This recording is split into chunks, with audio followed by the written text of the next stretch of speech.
성경을 읽으면서도 이게 무슨 말인가, 그렇죠? 이제 성경 말씀이 참 어려운 데가 참 많아요.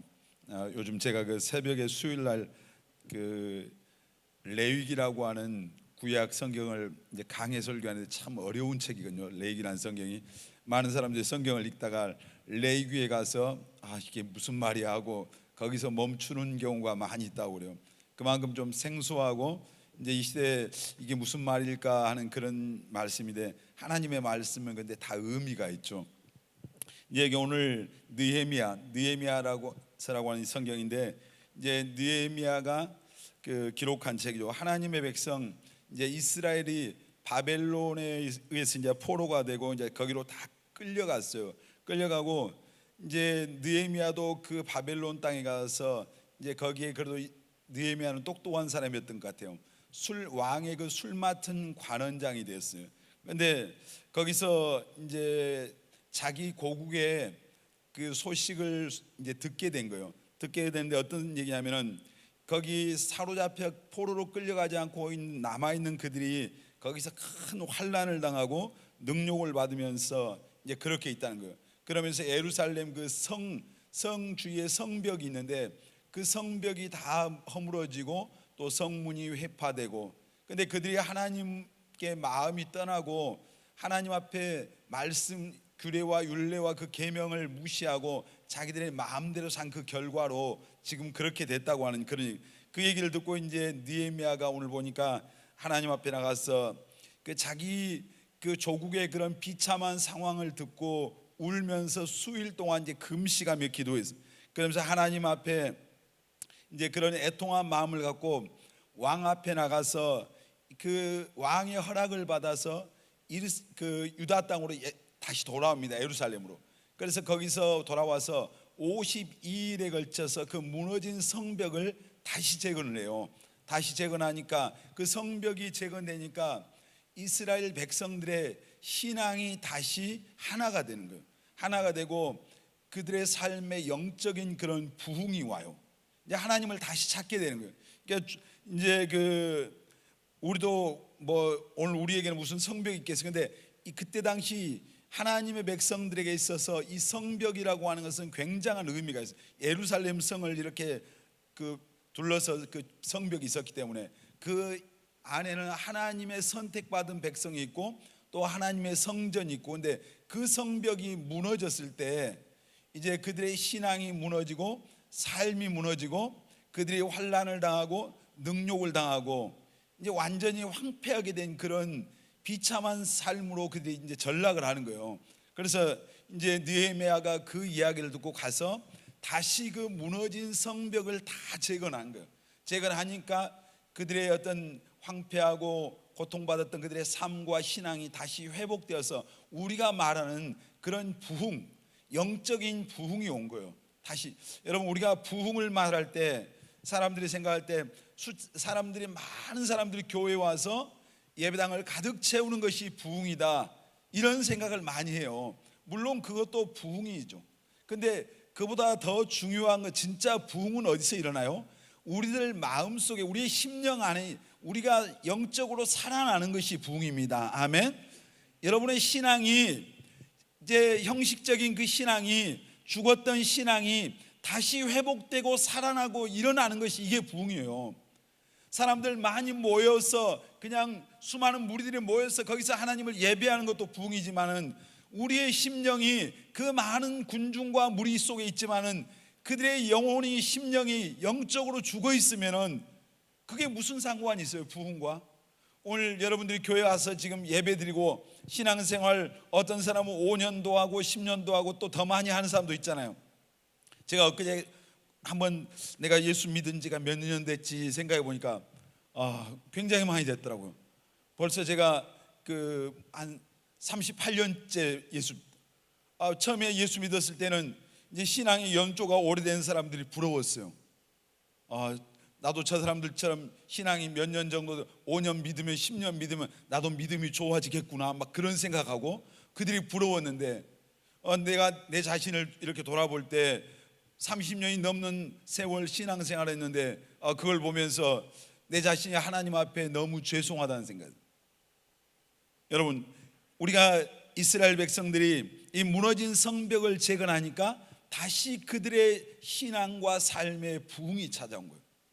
무슨 사람들이 구름대처럼 몰려와서 하나님을 향해서 할렐루야를 외친 게 아니라 그들이 하나님과의 관계가 회복된 거예요.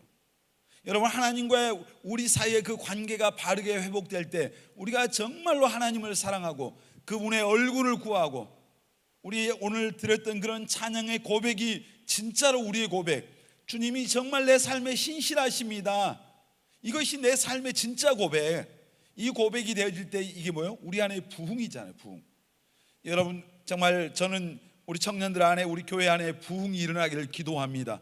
물론 그 속에는 많은 정말 새벽 이슬 같은 청년들이 주님 앞에 돌아와서 예수 믿고 예수를 구원자와 주님으로 고백하고, 그들이 그 고백한 주의 이름을 붙잡고 이 나라와 민족과 온 세계 열방에 복음 들고 나가서 하나님 나라, 주님 오실 길을 예비하는 그 일에 쓰임받는 역사가 있기를 저는 위해서 기도해요. 그런데 그러한 부흥이 일어나기 전에 먼저 오늘 우리들의 심령 속에, 여러분들 마음 속에 진정한 부흥, 하나님과의 관계가 회복되는 부흥이 있기를 예수님의 이름으로 축원합니다. 아멘. 여러분, 우리도 이제 우리 안에는 눈에 보이는 성벽은 없지만 영적인 성벽이 있어요. 그런데 많은 사람들이 이 영적인 성벽이 지금 무너져 있거든요. 오늘 여러분들이 교회에 와서 매 예배 때마다 교회는 오지만은 어떤 사람은 습관처럼 오는 거예요. 교회 안 가면 주일 성수 안 하면 무슨 큰일 날 것 같으니까 그래서 오는 사람들도 있고, 어떤 사람은 다른 목적 때문에 교회에 와요. 그래서 그 뭐 비즈니스 때문에 교회 오는 사람들도 있고, 청년들은 무슨 결혼 때문에 오는 사람도 있고, 다 다르죠. 그런데 우리들 안에 그런 영적인 성벽이 있는데, 이 성벽이 무너지면은 우리의 정말 우리에게 뭐가 와요? 이스라엘 백성들이 성벽이 무너지니까 세상이 거기에 들어온 거예요. 대적들이 들어왔어요. 세상 사람들 와서 그들을 고통을 주고 그들에게 능욕을 가하고 그들의 삶에 환란이 오고 그들의 신앙을 잃어버린 거예요. 성벽이 무너지니까 하나님을 믿는다고 하는 하나님의 백성들의 그 성벽이 무너지니까 그들의 삶이, 신앙이 무너져 버린 거예요. 여러분, 우리가 영적인 성벽이 무너지면요, 여러분이 교회에 와서 앉아 있어도 우리 안에 세상 것들로 가득 차 있는 거예요. 이 시대에 가장 큰, 예수 믿는 우리에게 가장 큰 적이 뭘까요? 마귀요. 세상의 세상, 세속화라고 하는 게 세상. 오늘 보세요. 교회가 얼마나 많지만은 교회들이 성경의 로마서에 보면 너희는 이 세대를 뭐 하지 말라고요?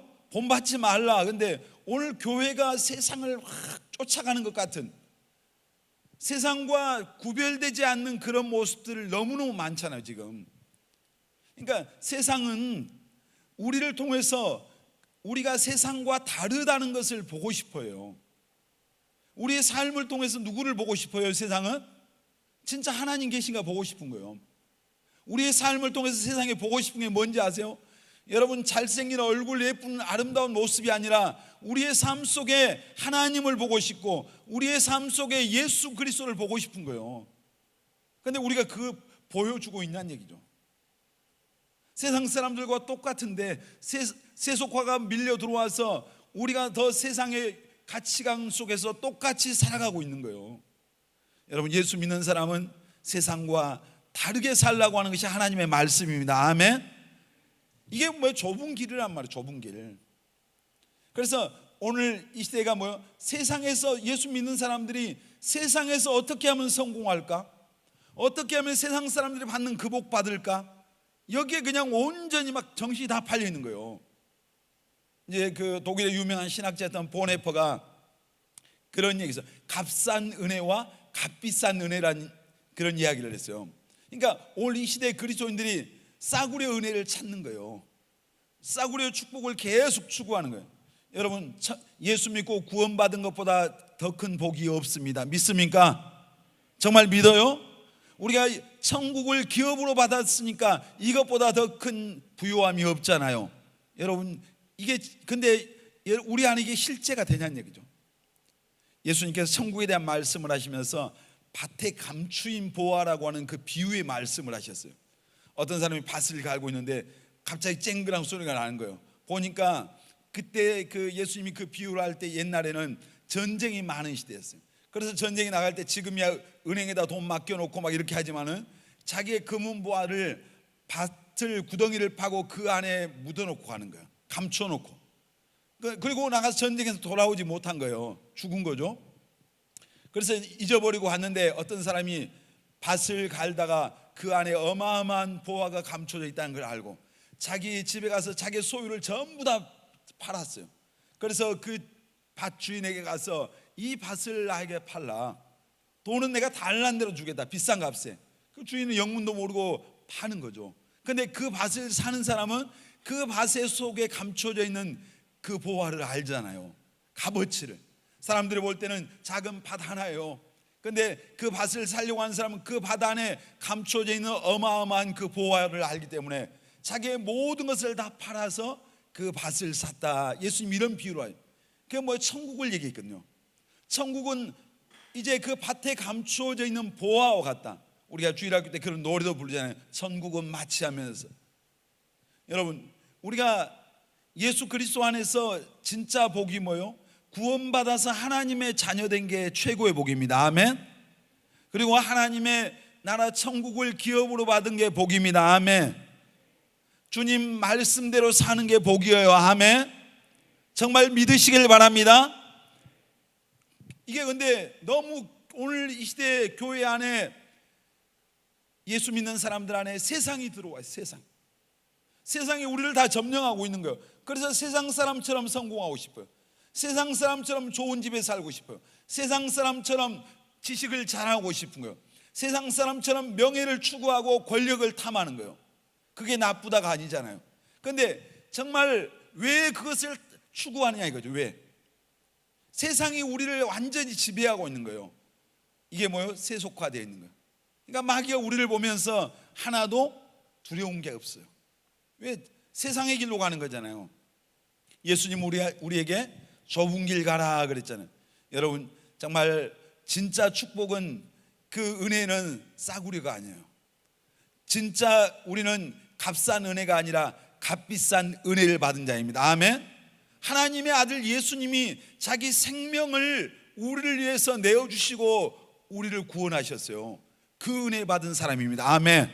여러분 예수님을 여러분 믿습니까? 하나님이 자기 아들의 핏값으로 우리를 샀단 말이에요. 그래서 가장 값비싼 은혜를 우리에게 주신 거예요. 그리고 우리가 그 값비싼 은혜를 추구하고 살기를 원하십니다. 여러분 정말 이제 우리의 신앙의 성벽이 무너지면은 이런 세속화의 물결이 우리를 쓰나미같이 들어와서 우리의 세상이 우리 안에 들어오면 뭐요? 구원의 소망이 흔들려요. 이제 영적인 것에 관심이 없어지는 거예요. 자, 데마가 바울의 제자였는데 데마가 사도 바울을 따라다니면서 놀라운 하나님의 그 영광을 다 봤어요. 믿음이 있었죠. 근데 데마 마음속에 세상이 들어와 있었어요. 그래서 성경은 뭐라고요? 데마가 세상을 사랑하여 데살로니가로 갔고 그랬어요. 여러분 안에 혹시 오늘 주님보다 세상이 여러분 마음의 안에 이래 들어와서 마음의 중심에 자리를 잡고 있다면 오늘 이 저녁에 그 세상을 여러분 안에서 물리치시기를 바랍니다. 그 예수 믿어도요, 여러분들 안에 세상을 향한 그런 미련 못 버리면은 언젠가는 세상으로 가게 돼요. 자, 가룟 유다 안에 마귀가 예수님을 팔려고 하는 마음을 넣어줬어요.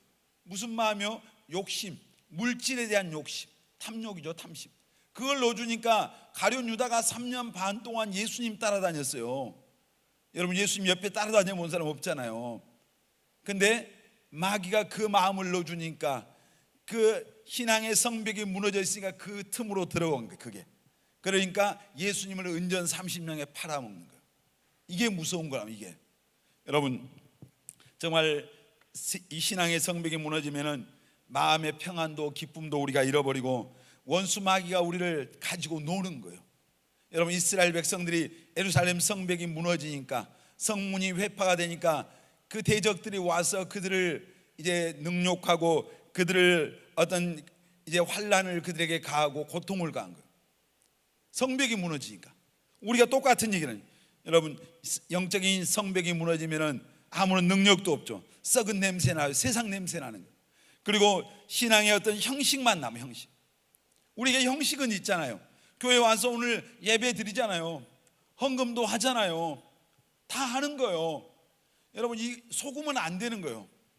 우리가 내 자신이 교회 예배 때마다 예배 안 받고 잘 나오고 예배 드리고 헌금도 잘하고 뭐 봉사하고 이거 다 잘하고 있기 때문에 내 영혼은 안전하다고 하는 이것은 착각일 수 있어요. 여러분, 정신 바짝 차려야 돼요. 자, 오늘날 어떤 교회들은 그냥 예수 믿기만 하면 구원받아. 그냥 회개 없는 복음을 전해. 회개 없는. 그냥 교회 나와서 믿기만 하면 어떻게 살아도 구원받아. 여러분은 어떻게 살아도 구원받지 못합니다. 구원은 하나님의 은혜죠. 믿습니까 여러분? 하나님의 은혜예요. 근데 이 구원 하나님의 은혜가 은혜되기 위해서는 먼저 우리의 삶에 회개가 있어야 됩니다. 아멘. 회개의 삶이 있어야 돼요.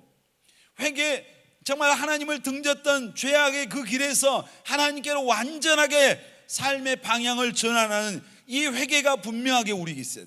그리고 십자가에 우리를 위해서 죽으신 그 예수 그리스도를 나의 구주와 주님으로 믿을 때 그것이 우리에게 진짜 은혜가 된 거예요. 근데 오늘 교회 다니면서 회개 없는 사람, 회개하지 않는 사람이 얼마나 많이, 그냥 이 종교의 옷을 입고 있는 거예요. 여러분, 정말 신앙의 성벽이 무너지면은 아까도 그런 얘기했지만 너무 값싼 은혜만을 주고요. 이제 오늘 예수 믿으면 복 받죠. 여러분, 예수 믿었으니까 복 받으시길 바랍니다. 근데 진짜 최고의 복은 사실 이 땅의 복이 아니라 하늘의 복이에요, 사실. 근데 물론 이 세상에 살면서도 축복된 삶을 사십시오. 근데 그 복이 우리의 삶의 목적이 되면은 그게 기복신앙이 되는 거예요. 여러분, 왜 축복받으려고 하는 거예요? 왜 우리가 축복받아야 됩니까? 내가 잘 먹고 잘 살기 위해서 축복받으려고 하면은 그것은 잘못된 거예요.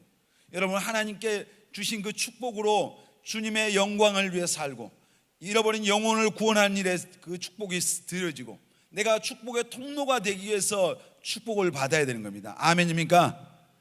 내가 잘 먹고 잘 살고 너보다 더 잘 살고 세상의 명예와 권력을 가지고 사람들 앞에 자랑을 삼기 위해서 축복을 구하면 그게 기복신앙이에요. 오늘날 이 시대의 신학 가운데 이 기복을 추구하는 사람이 있고 번영신학이라고 하는데, 그냥 오래전에 이제 기존 기독교에서 이제 그 인정하지 않았던 이제 이단으로 지목된 그런 사람들, 처음에는 안 그랬는데 그분들이 처음에 거기 지도자였던 그 목사님이 설교를 어느 날 제가 듣게 됐어요. 그분 설교를 듣는데 그분이 그래요. 창세기 말씀을 설교하시면서 다스리고 정복하라 뭐 이 말씀을 가지고 하면서 그냥 산도 개간하고 뭐 이렇게 해서 세상에 그래서 부동산 투자하고 막 이렇게 해서 복 받는 얘기를 아주 신나게 하시더라고요. 완전히 성경의 내용과 너무 다른 얘기를 하시더라고요. 그런데 많은 사람들이 거기 가서 열광을 하는 거예요. 수많은 막 구름대 같은 사람들이 몰려갔어요. 여러분, 많은 사람들이 몰려가기 때문에 진리가 아니에요.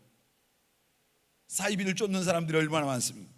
여러분, 우리가 받은 은혜는 십자가 은혜거든요. 진짜 값비싼 은혜를 받는, 여러분 정말 여러분의 신앙의 성벽이 온전한지 이 시간 여러분 다 점검하시길 바랍니다. 아멘.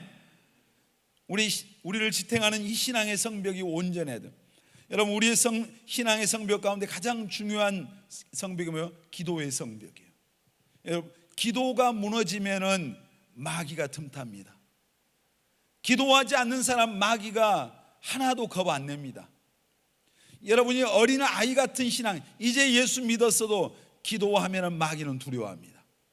감사한 게 지난번에 이제 뭐 우리 청년들 가운데 하루에 기도 1시간 이제 성공하자 도전하는 사람들, 뭐 지난주에 보니까 하루에 1시간씩 기도하겠습니다 하고 이제 이렇게 그 신청한 사람이 뭐 17명 이렇게 처음에 했다고 그래요. 제가 감사하더라고요. 하나님께서 우리 청년들 안에 그런 어떤 거룩한 마음들을 불어넣어 주신 것에 대한 너무 감사했어요.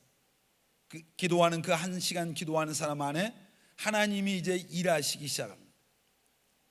죽었던 것이 살아나는 역사가 있는 겁니다. 아멘. 여러분 다 기도 1시간 이상 하시길 바랍니다. 아멘. 우리 아까 금방 진희자매 얘기했지만 진희자매가 기도 1시간씩 하니까 이제 기도를 하면은 본인도 느끼겠지만 영적으로 뭐요? 살아나는 거예요. 내가 기도하지 않으면은 내 눈에 보이는 것이 영적인 것이 보이는 게 아니라 세상이 보여요. 육이 보이는 육이. 근데 내가 하나님께로 내 눈의 시선을 맞추면은 이제 세상은 간데없고 주님이 보이기 시작하는 줄 믿습니다. 여러분에게 그런 은혜가 있기를 바랍니다. 왜 이 기도의 성벽이 중요해요? 기도를 뭐라고 그래요? 영혼의 뭐라고 그럽니까? 호흡이다. 호흡. 여러분 기도는 따라서 합시다. 기도는 영혼의 호흡이다. 다시 말해서 이 기도는 영적인 생명이 죽느냐 사느냐, 이 삶과 죽음의 문제란 말이에요. 기도가 영혼의 호흡이니까 기도하지 않으면 영적으로 어떻게 된다는 얘기예요? 영적으로 죽은 거예요. 여러분이 기도하지 않고 있습니까? 영적으로 죽었어요. 아무런 능력도 없는 거예요. 마귀가 건드릴 가치도 못 느끼는 거예요. 기도하지 않으면. 올해 몇 년 믿었느냐고요? 아니요, 그거 가지고 된 거예요. 여러분 기도는 죽고 사는 문제입니다. 기도의 승리자들이 되시길 바랍니다. 아멘. 기도를 해도 되고 안 해도 되는 것이 아니라 기도는 반드시 해야 됩니다. 아멘입니까? 이 기도의 성벽이 무너지면은 내 영혼이 죽는 것은 두말할 것도 없고 하나님과의 관계가 끊어지는 거예요. 또 다른 표현, 기도는 영혼의 호흡이고 기도는 하나님과의 뭐라고 그래요? 대화. 여러분은 하나님과 어떻게 대화합니까? 기도를 통해서. 기도는 하나님과 그 대화라고 그러잖아요. 여러분 하나님과 날마다 그분 앞에 나가서 하나님의 얼굴을 구하고 주님과 대화하시기를 예수님의 이름으로 축원합니다. 아멘. 어떤 사람은 일방적 하나님과 영적인 이 어떤 소통이 안 이루어지잖아요. 여러분 정말 그래서 성경은 우리에게 쉬지 말고 기도하라 그러죠. 데살로니가전서 5장 17절 쉬지 말고 기도해야 되고, 사무엘상 12장 23절에 보면은 기도를 쉬는 것이 뭐라고요? 기도를 쉬는 게 죄다, 죄. 여러분 내가 다른 사람과 도둑질하고 못된 짓 하고 이것만 죄가 아니라 기도하지 않는 것이 하나님이 볼 때 죄란 말이에요. 여러분 정말 기도하는 우리 청년들이 다 되시길 바랍니다. 아멘. 하나님 뜻대로 살길 원합니까? 살기를 원하면 크게 아멘. 살기를 원해요?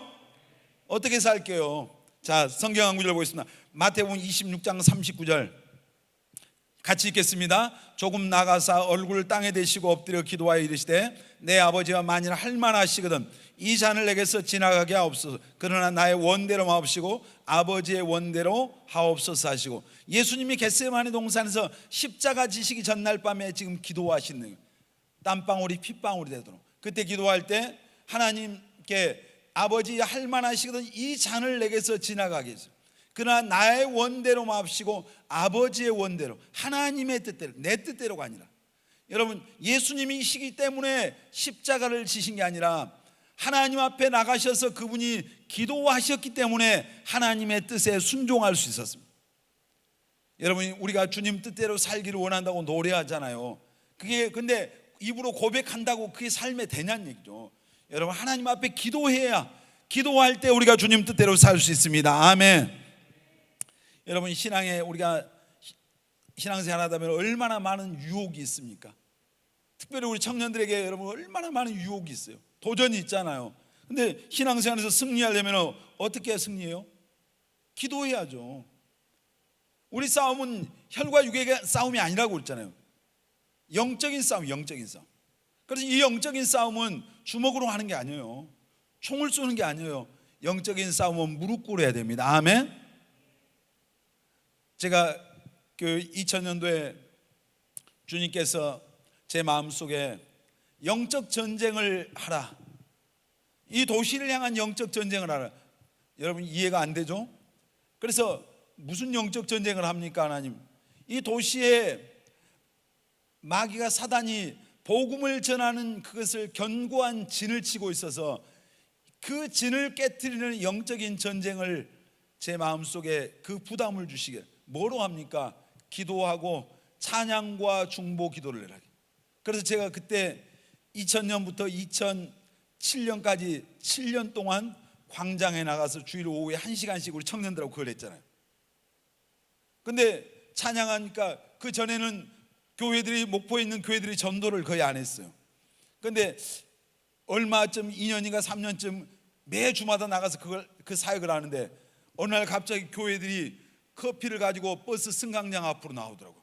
그래서 버스가 멈추면 커피 잔을 들고 와서 그 안에 있는 사람들에게 나눠주고 커피 전도를 시작했어요. 여기저기서 막 전도의 바람이 불고, 저는 그때 느낄 수 있어요. 하나님께서 그 우리 청년들과 함께 나가서 기도하고 찬양하는 그 사역을 통해서 영적 싸움에서 이제 마귀의 그 견고한 진들을 무너뜨리고 있었던 거예요. 틈이 벌어지니까 하나님이 역사하시기 시작한 거예요. 그래서 이제 뭐 무려 7년 했잖아요. 7년 했는데 주님이 어느 날 계속 청년들을 하고 싶어 했지만 주님이 됐다, 그 마음을 제 마음속에 됐다고 하는 그 마음을 주시더라고요. 근데 여러분, 우리가 신앙생활 시험이 오고 유혹이 오고 고난이 올 때 승리하려면요, 무릎 꿇으면 승리할 수 있어요. 기도하면 승리합니다. 아멘. 그래서 예수님께서 마태복음 26장 40절 41절에 뭐였어요?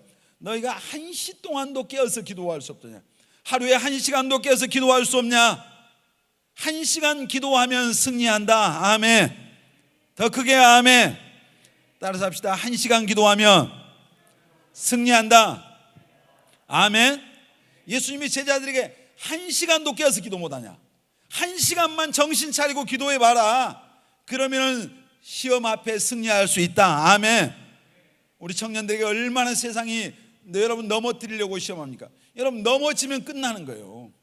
신앙생활 지금까지 잘했잖아요. 잘했지만 마귀의 시험에 넘어지면은, 거기서 주저앉으면은 돌이켜 다시 회복되기가 힘들어요. 여러분, 올라가기는 힘들어요. 내려가는 건 너무 쉬워요. 여러분, 마귀에게 틈을 주지 마시길 바랍니다. 아멘. 다윗이 승승장구했거든요. 승승장구했는데 이제 통일 이스라엘의 왕국을 다 이제 뭐 완성하고 전쟁에 나가기만 하면 승리하는 거예요. 그러니까 다윗 마음속에 안일함이 들어왔어요.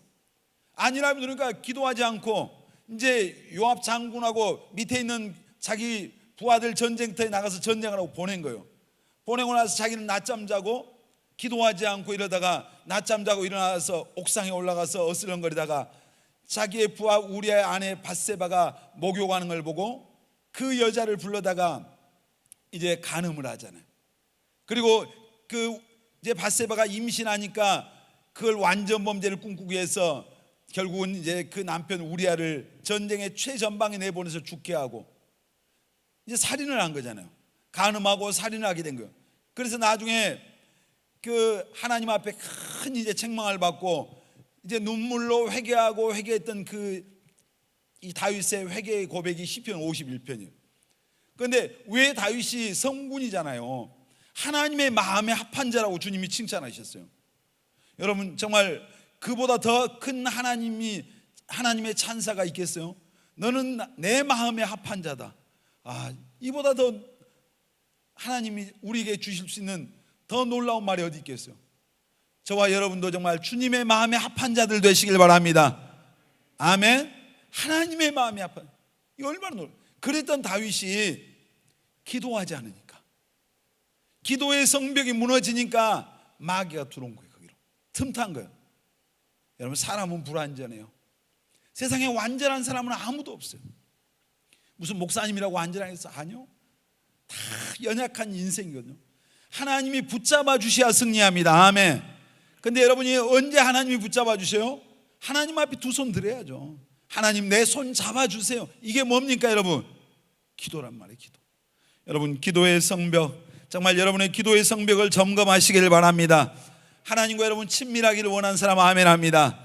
하나님과 가까워지기를 원합니까? 여러분, 우리에게 정말 중요한 게 있어요. 교회 와서 봉사하는 거 너무 중요하죠. 예배 드리는 거 다 중요해요. 다 중요하지 않는 게 없어. 근데 진짜로 하나님이 원하시는 게 있잖아요. 우리와 친밀함이에요. 사실 우리의 어떤 그 친밀함, 제가 뭐 예를 들어 집에 가서 사모님하고 제가 가정을 이루고 살잖아요. 근데 내가 사모님 맛있는 것도 사주고 다 할 수 있어요.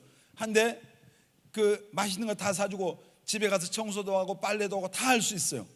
할 수 있는데 내 마음이 다른 데 있어. 그러면 행복할까요?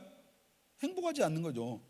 같이 같은 공간에 살지만은 몸은 가깝지만은 마음이 멀리 있으면은 고통이죠. 우리 하나님과의 관계가 그래요. 하나님은 우리와 친밀하기를 원해요. 우리가 마음을 다해서 하나님을 사랑하기를 원하는. 여러분, 하나님 앞에 우리가 드리는 예물, 드리는 어떤 모든 것들을 하나님이 그것도 원하시고 기뻐하실지 모르지만, 그러나 정말 원하는 것은 저와 여러분들의 마음을 원하십니다. 아멘. 이거 뭐요? 근데 이 친밀하는 시간, 하나님과 친밀함을 위해서 우리가 하나님 앞에 무릎 꿇는 시간이 있어야 됩니다. 아멘. 기도가 중요해요. 제가 20살 때인지 21살 때인지 모르겠어요. 하여튼 그 20대 초반이었어요. 어느 날 저를 신앙적으로 이렇게 그 멘토 역할을 했던 그 형 집에를 갔는데, 잠자다 그 집에 그날 그 형하고 저하고 둘이 그날 잠을 잤거든요. 자다 보니까 무슨 소리가 나요. 말소리가. 그래서 뭐 무슨 소리야? 보니까 옆방에서 그 형이 누구하고 얘기를 하고 있어요. 이 밤중에 또 누가 왔을까? 가만히 이렇게 가서 귀를 대봤어요. 누가 왔지? 하고. 근데 거기에 주님이 오셨더라고요. 주님과 이분이 기도하면서 하나님 앞에 대화하는 것처럼 계속 기도하고 있는, 주님 그러죠 어쩌 계속 이렇게. 그때 굉장히 제 마음속에 신선한 충격이 됐어요. 기도를 저렇게 하는구나. 우리는 기도할 때는 뭐 합니까? 방하는 사람 무조건 아무 생각 없이 랄랄랄랄라, 뭐 그냥 일방. 물론 우리가 영적으로 하나님께, 성령께 맡기고 막 방언하고 기도, 이게 필요해요. 근데 개인적으로 하나님 앞에 나가서 기도할 때는 친밀함이 필요해요. 친밀함. 하나님 앞에, 여러분 마음이 힘들 때, 삶이 힘들 때 하나님 앞에 가서 그것을 주님 앞에 말씀을 드리세요. 이제 사모님이 저한테 가끔 주님 앞에 어떤 좀 마음이 힘들고 어려운 일, 오늘 주님 앞에 기도하면 다 말씀드리고 왔다고 그래요. 다 가서 일러 바치고 온 거예요. 하나님 앞에 말씀드리고. 그럴 때 어떤 하나님과의 그런 속에서 친밀함이 생겨요. 그때 제가 그 20대 초반에 그 하나님과 대화하는 것처럼 하는 기도, 그때 기도가 하나님과의 대화구나, 이것을 나는 그분을 통해서 배웠어요. 그때 굉장히 신선하며, 여러분 내 욕심을 성취하는 것이 기도가 아니죠. 정말 야고보서 4장 3절에 보면은 정욕으로 쓰려고 구하면 그 기도 응답 못 받는다고 했잖아요.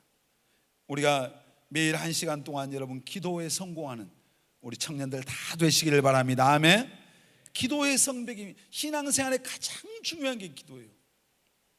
담임 목사님 가끔 설교하시면서 본인이 주님 만나셨을 때, 성령 체험하셨을 때 얘기를 하시죠. 97년 8년 그때 얘기했는데, 그 주님 만나고 성령 체험하시고 설교할 때마다 수년간 모든 설교에 기도가 빠진 적이 한 번도 없었어요. 기도가 너무너무 중요하다. 그러니까 기도는 아까 이제 기도가 영혼의 호흡이니까 죽느냐 사느냐의 문제거든요. 누가 죄 짓고 싶은 사람이, 진짜 예수 믿는 사람이, 누가 시험 들고 싶은 사람이 있겠어요? 진짜 성령을 모시고 있는 사람은 그런 사람 없어요. 근데 우리가 그런 말 있잖아요. 마음은 원이지만 육신이 약하다. 이제 이거 핑계를 대잖아요. 근데 시험과 유혹과 이 모든 것에 승리하는 비결은 다른 게 없이 오직 기도입니다. 아멘. 기도하십시다. 아멘. 자, 우리의 성벽이 무너져서는 안 되는 성벽은 기도의 성벽이에요. 그 다음에 예배의 성벽이 무너지면 안 됩니다. 구원받은 하나님의 자녀들에게 첫 번째 의무가 예배입니다. 여러분 예수 믿고 구원 받으셨습니까? 진짜 하나님의 자녀라는 확신이 있어요? 이렇게 대답이 시원찮아요. 여기 왜 앉아 있어? 여러분들 진짜로 구원의 믿음의 확신이 있어야 됩니다. 아멘. 몇 년, 성경은 그 어디에도 몇 년 예수 믿어야, 교회 나가야 구원받는다는 말이 없습니다. 회개하고 예수 그리스도를 구원자와 주님으로 믿어야 구원받습니다. 아멘.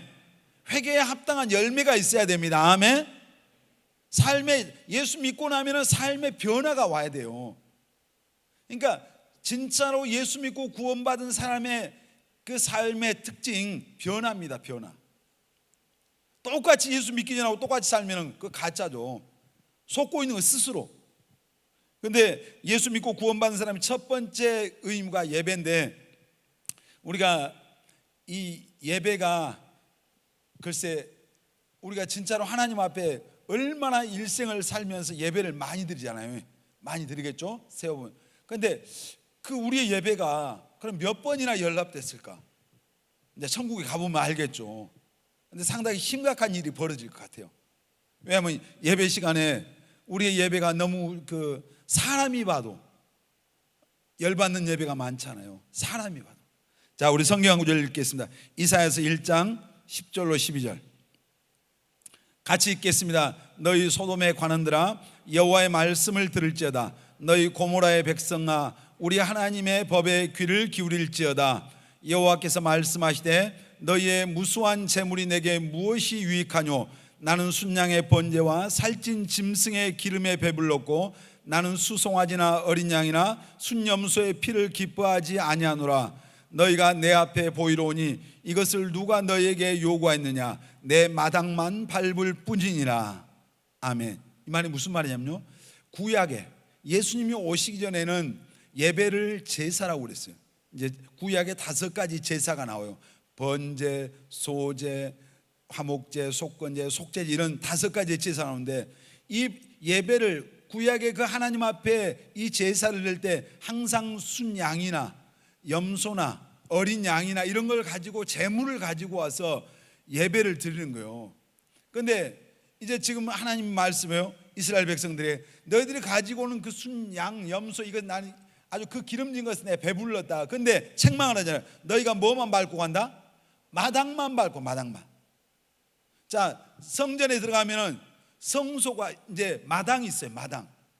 오늘 교회로 말하자면 마당이 있는데, 마당 그 안에 들어가면 성소가 있어요. 그리고 그 안에 지성소란 게 있어요.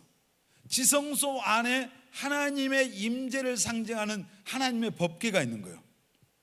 그런데 성소에 와서 그 번제단에다 제물을 드려, 양도 드리고 염소도 드리고 제물을 드려. 그리고 하나님은 그냥 제물만 바치고 그들의 마음은 하나님께 없는 거예요. 형식이에요, 형식. 그리고 그 마당만 뜰만 밟고 가버리는 거예요. 그러니까 오늘날 무슨 얘기예요? 어떤 사람 이 마당만 밟는 예배자들 너무 많은 거예요. 교회 와서 헌금해, 예배 시간 헌금도 하고 뭐 다 하는 거죠. 근데 마음은 하나님을 예배에 와서 만나지도 못하고 하나님에 대한 관심도 없고 기대감도 없는 거예요. 그냥 그 시간 안 나가면 안 되니까 예배에 나와서 그냥 헌금하고 형식적인 그 순서 따라서 하고, 나 오늘 예배 드렸다, 이렇게. 자, 지금 코로나 시대에 많은 사람들이 지금 그 온라인으로 예배한다고 하잖아요. 이 예배가 정상 예배가 아니에요. 마당, 거기는 그 예배는 사실 마당도 못 밟는 예배, 사실 이 성경적으로 봐. 근데 마당만 밟고 형식적이고 습관적이고 그런 종교적인 예배, 이게 마당 밟는 예배잖아요. 자, 여러분, 예배 우리 여기 교회 사는 사람들도 있고 또 예배 자주 오는 사람 뭐요? 자, 주일 낮에 와요, 밤에 와요, 수요일 날 와요, 금요일 철야 와요, 토요일 청년 예배 와요. 또 어떤 사람은 새벽마다.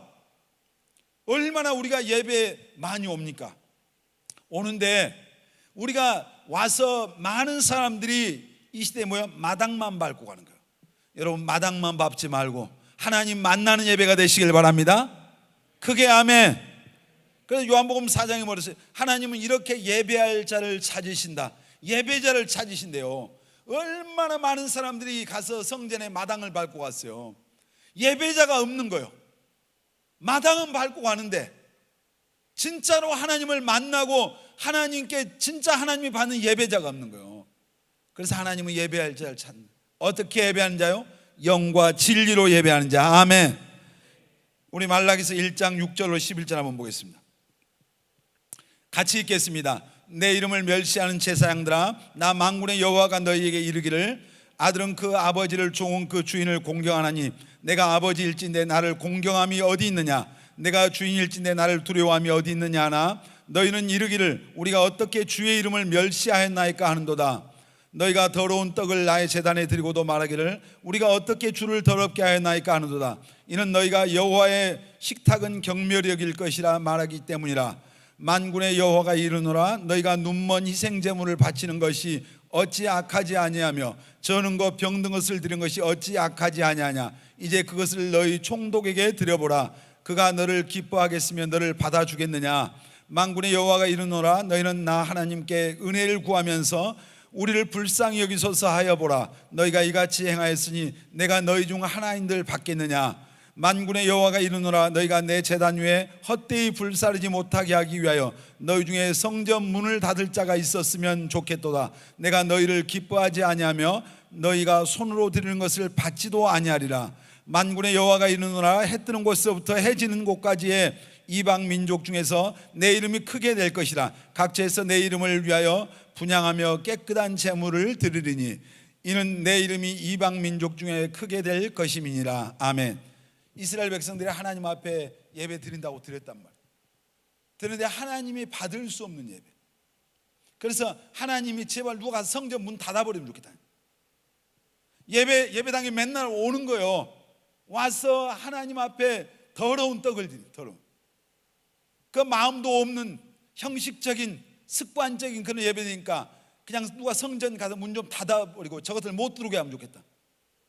옛날에 제주도에 어떤 목사님은 교회를 개척하셔가지고 오전 11시 주일날 11시 예배 11시 정땡 하면은 예배당 문을 걸어 잠그셨어요. 그리고 11시 넘어오는 사람들은 전부 다 유아실에 있든지 창문 열어놓고 고개 내밀고 있든지. 그분 아주 대단한 분이에요. 처음에 교회 시작하시면서부터 11시 되면 문 잠그고, 그리고 처음에 교회 와서 예수 믿고 구원받았다면 당신 11조 할 거야 안 할 거야 이거 먼저 물어보고. 이렇게 하기 어렵잖아요.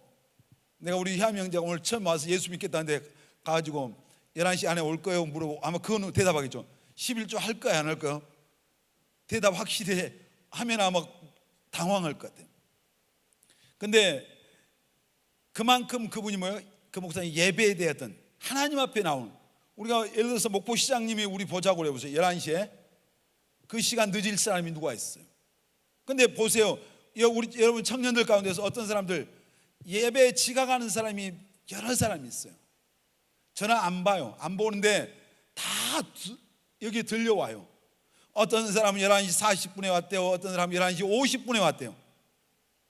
와서 또 어떤 사람들은 유아실로 가요. 청년들이 무슨 밖에서 몰래 나온 애들이 있어요. 왜 유아실로 갑니까? 가서 다른 집 애들 봐주면은 여러분 하나님이 그거 기뻐하는 게 아니에요. 하나님 앞에 예배에 나왔는데 왜 다른 집 애들 보고 있어요? 그 시간에 안타까운 거잖아요. 내가 하나님 앞에 그 시간을 들여서 내 시간을 들이고 마음을 들여서 하나님 앞에 예배에 성공해 보세요. 여러분의 삶에 놀라운 일이 있을 건데, 유아실에 가서 왜 자기 엄마 아빠들의 애를 보는 거예요? 나중에 다른 집 애들 안 봐줘도 결혼하면 애 볼 일 많아요. 그러니까 난 누군지는 잘 모르겠지만 어른들이 그래요. 청년들이 유아실에 와서 애 보고 있다고. 예배 시간에 여러분 왜 유아실에 가서 애 보고 있어요? 그러니까 그런 예배 100번 드려도 하나님 앞에 연락되지 못하는 거예요. 그 예배. 여러분 예배에 성공하시길 바랍니다. 영과 진리로 드려야지. 영과. 나머지 애들하고 놀면서 영과 진리가 되겠냐는 얘기예요. 그 예배가. 솔로몬이 1000번째 드렸잖아요. 1000번의 예배를 드렸어요. 열왕기상에 보니까 1000번의 예배 드리니까 하나님이 꿈에 나타나셨어. 내가 너에게 뭘 해주었으면 좋겠어. 그러니까 자기가 왕이니까 백성들 잘 다스릴 수 있는 지혜를 구했어요. 소원이죠, 자기 소원. 하나님께서 그 솔로몬의 소원을 이루어 주시고, 너보다 네 전에나 네 후에나 너보다 더 지혜로운 자가 없을 것이다. 솔로몬의 지혜가 임하니까 온 세상 땅끝에서부터 솔로몬의 지혜를 배우겠다고요. 금은보화를 어마어마하게 가지고 오는 거예요. 전 세계에서 솔로몬의 지혜 때문에. 놀라운 일이 일어난 거예요. 성경의 잠언에 그래서 이제 솔로몬의 잠언이죠. 잠언은 뭐 지혜를 말해요. 지혜가 지혜이더니 지혜를 얻으라. 지혜를 얻으라.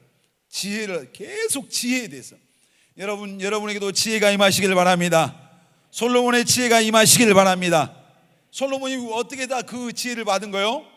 하나님을 신령과 진정으로 예배한다가 하나님의 은혜가 임한 거라니까요. 예배에 성공해서.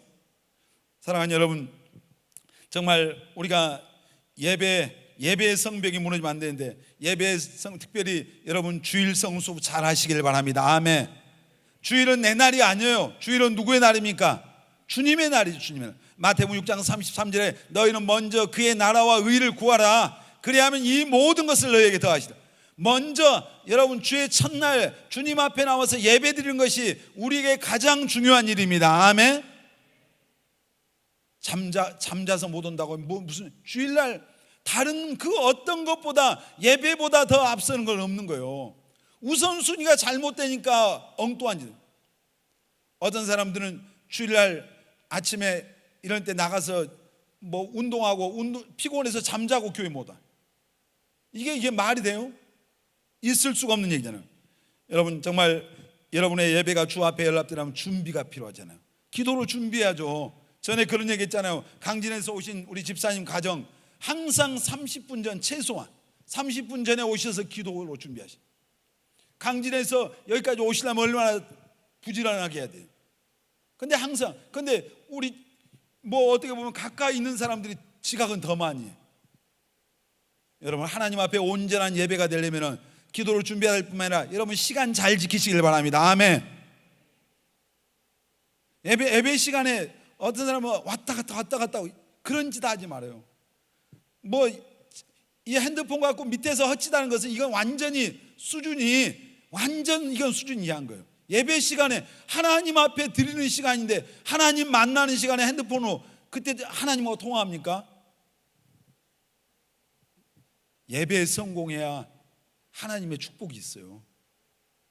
예배 시간에 하나님의 말씀을 들어야 믿음이 생겨요. 변화가 와요. 로마서 10장 17절에 뭐요? 믿음은 들음에서는 안 돼요. 그리스도의 말씀을 어느 때 듣습니까? 성령을 통해서, 예배를 통해서 그 말씀이 선포될 때, 믿음의 말씀을 들을 때 여러분 안에 믿음이 생기는 겁니다. 아멘. 이 시간에 여러분이 말씀을 들으면서 여러분 안에 그 말씀이 변화를 주고 우리를 신앙을 성장을 시키는 거예요. 그러니까 교회 믿은 지 10년 됐어도 주일날만 겨우 와서 잠깐 앉았다 가잖아요. 1년 동안 매일 나와서 예배 드리는 사람만 못해요. 오히려 여러분 정말 기도를 준비하고 하나님 앞에 예배 나올 때 주일날 같은 경우 특별히 예물도 준비하고 또 그리고 주일날 올 때는 여러분들 복장도 단정하게 하고 오고. 내가 어제 우리 청년 한 명이 기도회 때 반바지 입고 앉아 있길래 내가 그 예배 때는 옷을 단정하게 입고 와야 돼. 내가 그 얘기. 여러분들 교회에 올 때 그 하나님 앞에 예배하러 오잖아요. 하나님께 기도하는. 최소한의 여러분들이 예의를 갖춰야 돼요. 사람 만나러 왔는데도 예의를 갖추잖아요. 근데 하나님 앞에 예배 드릴 때 단정하게 하고 오고, 뭐 어떤 사람은 슬리퍼 우리 질질 끌고 온다 하잖아. 구약의 제사장들은 이 예배자들이거든요. 근데 제사장들이 예배할 때 입는 옷이 따로 있어요. 이게 전부 다 이 자기 한마디로 이 몸이 안 보이도록 다 가렸어요. 뭐 지금 이 시대에 무슨 그런 옷 입고 할 수는 없지만은 하나님 앞에 그 어떤 이 복장 하나하나가 우리의 마음을 하나님 앞에 드리는 거예요. 여러분 예식장에 갈 때 누구 또 좋아하는 사람 만나러 갈 때 쓰레빠 신고 가는 사람 있어요? 없잖아요. 반바지 입고 쓰레빠 신고 그 뭐 메리아스 같은 거 입고 나가겠어요? 그럴 수는 없는 거예요. 그 사람을 완전히 무시하는 거죠. 우리가 하나님 앞에 예배 드리는 게 더 중요하잖아요.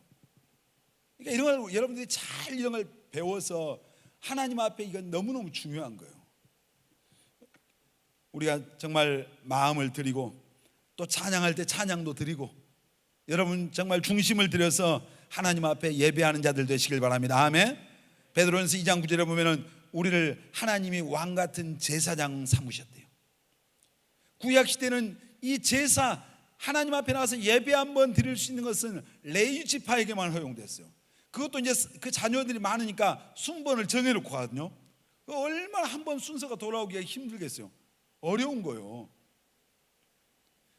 근데 예수 믿는 우리들에게는 이제 모두가 하나님 앞에 나가서 예배할 수 있는 왕 같은 제사장을 거룩한 백성이 되게 하고 하나님의 소유가 돼서, 여러분 왕 같은 제사장 놀라운 특권이 있어요. 예배의 성벽, 이 성벽이 무너지면 안 됩니다. 아멘. 또 여러분 정말 우리가 무너져서는 안 되는 성벽이 있어요. 하나님의 말씀의 성벽을 제대로 쌓아야 돼요. 말씀. 여러분 성경 말씀은 우리를 보는 거울이에요. 여러분 날마다 거울 보시죠? 거울을 왜 봐요? 거울 보면서 왜 이렇게 예쁘게 생겼어? 뭐 이렇게 하려고 하는 거예요. 뭔가 자기를 이제 점검을 하잖아요. 뭔가 묻은 게 잘못된 게 있나. 이게 뭐요? 하나님의 말씀은 거울인데 이 거울 말씀 앞에 설 때 하나님 앞에서 내 모습이 보여요. 내 실제 모습이 보이는 거예요. 사람들 앞에 가서야 우리가 얼마든지 사람들 눈 가림할 수 있지만은 하나님 앞에 서서 내 영혼의 실상, 내 삶의 실상을 말씀 앞에 보는 거예요. 여러분 하나님의 말씀으로 나를 비춰보면 결론이 어떻게 돼요? 아, 하나님 앞에 내가 죄인이구나, 내가 하나님 앞에 부족한 허물 많은 죄인이라고 하는 것을 결국은 볼 수밖에 없어요. 그래서 하나님의 긍휼이 내게 필요하구나. 하나님의 그 긍휼을 구하는 거예요. 여러분 날마다 하나님 앞에서 하나님의 말씀의 거울로 우리 자신들을 살펴볼 수 있는 비추는 저와 여러분들이 되시길 바랍니다. 아멘. 말씀의 거울을 봐야죠. 그리고 정말 이 말씀은 세상을 볼 때는 이 하나님의 말씀이 세상을 바라보는 창이에요. 창, 기준이란 말이에요. 내 삶에 하나님의 말씀이 통해서 나를 보게 되고 이것이 내 삶의 기준일 뿐만 아니라 세상을 볼 때 이 말씀은 창문과 같아요. 이 말씀의 창으로 세상을 볼 때 우리가 어떻게 살아야 되는지가 보이는 거예요. 여러분 성경이 그래서 굉장히 중요해요. 이 사사기에 보면은 사사시대의 특징이 뭐였냐면 왕이 없어서 자기들의 소견에 옳은 대로 했다 했거든요. 그런데 이스라엘 민족은 누구를 왕으로 삼았어요? 원래 하나님을 왕으로 삼았어요. 그런데 하나님이 그들에게 왕으로 계셨지만 하나님을 하나님으로 인정하지 않았어요. 그러니까 자기들 마음대로 사는 거예요. 자, 오늘 예수 믿는 저와 여러분들이요, 기준이 있어야 돼요. 기준. 왜 마음대로 신앙생활을 마음대로 합니까? 기준이 없는 거예요. 기준. 어떻게 신앙생활을 해야 되는지 기준이 없으니까 멋대로 하는 거예요. 그러면서 잘 믿는다고 생각하는 거예요. 내가 하고 싶은 대로 하고 잘 믿는다고. 여러분 하나님 백성들에게 있어서 기준은 하나님의 말씀이에요. 아멘. 더 크게 아멘. 여러분 하나님의 말씀이 기준입니다. 아멘입니까? 이 하나님의 말씀대로 사는 거, 신앙생활을 어떻게 해야 잘하는 거예요? 하나님 말씀대로 잘하는 거예요. 여러분 말씀대로 할 때 구원 받습니다. 말씀대로 하면 축복 받습니다. 말씀대로 하면 승리해요. 하나님 말씀대로 살면은 잘 되게 돼 있어요. 자, 우리가 어떤 사람은 내 생각대로, 내 생각, 우리 생각이 얼마나 별 볼 일 없는 생각인데. 자, 성경 구절 보겠습니다. 이사야서 55장 8절 9절. 이사야 55장 8절 9절. 자, 같이 읽습니다. 이는 내 생각이 너희의 생각과 다르며 내 길은 너희의 길과 다름이라 여호와의 말씀이니라. 이는 하늘이 땅보다 높음 같이 내 길은 너희의 길보다 높으며 내 생각은 너희의 생각보다 높음이라. 여러분 내 생각은 이런데 이건 뭐요? 아무런 의미가 없는 거예요. 내 생각이 중요한 게 아니라 하나님의 생각이 중요해요. 아멘. 예수 믿는 사람에게 내 생각은 이건 내려놔야 돼. 왜 축복 못 받아요? 내 생각이 이런데, 내 생각에는 이런데 뭐 이러잖아요. 그러니까 우리가 말씀대로 못 사는 거예요. 여러분의 생각 신뢰하지 말고 하나님의 생각을 신뢰하시길 바랍니다. 아멘. 하나님의 생각. 내 생각에는 이거 아무 소용. 욥기 23장에 보면 욥은 그랬어요. 일정한 음식을 먹는 것보다 하나님의 말씀을 가까이 한다. 매일 여러분 하나님의 말씀은 우리에게 구원을 주십니다. 디모데후서 3장 15절로 17절 보면은 네가 어려서부터 성경을 알았는데 성경은 능히 너로 하여금 구원에 이르는 지혜가 있게 했다. 성경 말씀을 통해서, 하나님의 말씀을 통해서 구원에 이르는 지혜가 있습니다. 아멘. 말씀으로 구원의 확신을 가지시길 바랍니다. 아멘. 그리고 계속해서 말씀하실 때 모든 성경은 하나님의 감동으로 기록됐잖아요. 교훈과 책망과 바르게 함과 의로 교육하기에 유익하고, 그리고 하나님의 사람으로 온전하게 하고 모든 선한 일을 행할 능력을 갖게 한다. 이 하나님의 말씀, 여러분 말씀이 없으니까 이단이 넘어지는 거예요. 기준이 없으니까 내 멋대로 사는, 나는 열심히 믿었다고 생각해요. 잘 믿었다고 생각해요. 그런데 말씀대로 하지 않는 것은 소용없는 거예요. 여러분 하나님 말씀대로 신앙생활 해야 돼요. 아멘. 그러니까 성경을 읽으시길 바랍니다. 아멘.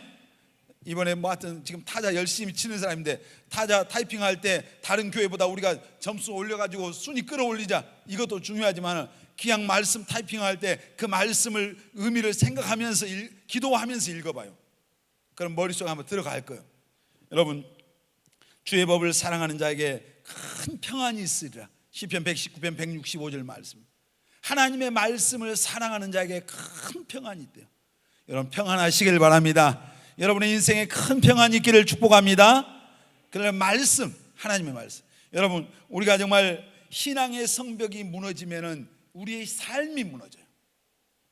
그리고 삶의 고통이 따라요. 근데 그 신앙의 성벽 가운데 중요한 성벽이 뭐예요? 기도의 성벽이에요. 그리고 여러분 우리가 신앙의 성벽 가운데 정말 또 중요한 게 뭐예요? 예배의 성벽이에요. 그리고 말씀의 성벽이에요.